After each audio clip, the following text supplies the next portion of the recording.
Kay long holiday pa man niya before mag-start ang school year naka-decide ang tanan nga maglaag kauban ang barkada. Kani laging taga-bukid ta mo tan-aw puta sa Hague City day kay kapoy na kasigig tan-aw sa mga basakan, sa mga lapok, sa mga kahoy, mangita na putag bagong tan-awon oy.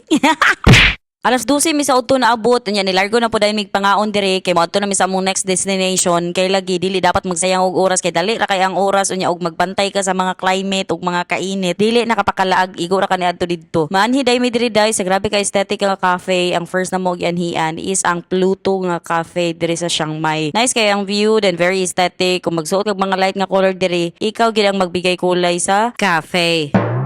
Dili man ginamalikayan day nga natay mga main character nga mga amiga nga magpaso-paso diha kay ganahan makakuha og color. Aw si Shaina dito. Plus dugangan pa gid sa mga bata day kay magdula-dula man gid ang mga bata sa mga bato day perfect gyud kay ni lugar kay grabe ka daghan og bato.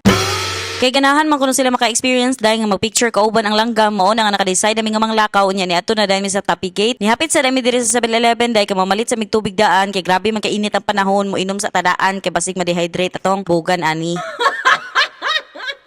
Di dayo pagid Chiang Mai para mapapicture ani mga langgam nga naa man tani dito sa mua wa pay bayad nya diri kay naa bagi bayad ang mga langgam diri itsa-itsahan lang nya maglupad-lupad ra bayad na dayon.